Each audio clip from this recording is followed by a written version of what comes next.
Calon Gubernur Sumsel Edi Santana Putra menanggapi hasil pemilihan kepala daerah 2024. Berdasarkan hitung cepat atau quick count yang dilakukan beberapa lembaga dan menunjukkan kemenangan sementara bagi pasangan Herman Deru Cik Ujang.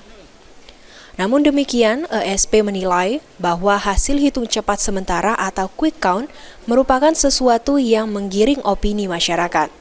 Karena berdasarkan informasi dari timnya di lapangan, paslon era baru masih unggul di sejumlah daerah, seperti di Kabupaten Musi Banyuasin dan Banyuasin.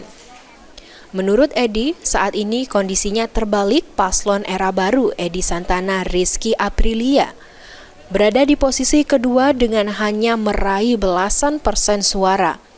Edi menjelaskan jangan percaya terkait hitung cepat, harus menunggu rekapitulasi hasil yang lengkap secara real count atau hasil resmi dari KPU. Hasil hitung cepat, gimana Pak?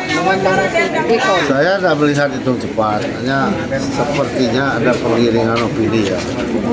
Dan lewat tadi, mungkin kondisinya terbalik. Kita kan bisa buka di link KPU, nah itu hitungan yang sebenarnya ada di KPU. Nah, sekarang juga sudah bisa dibuka. Nah, kondisi era baru pasangan nomor 2 itu di 70%.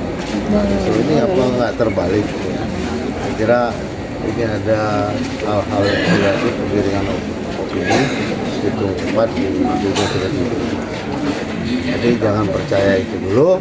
Nanti kita juga ada tabulasi, ada sisanya lengkap, saksi PDI Perjuangan, saksi pasangan nomor 2 lengkap ya. Nanti kita lihat. Diketahui berdasarkan hasil quick count HDCU berada di posisi teratas dengan angka 73,57%. Kemudian disusul paslon era baru di angka 13,93% dan Matahati 12,50%. Suryadi, PAL TV.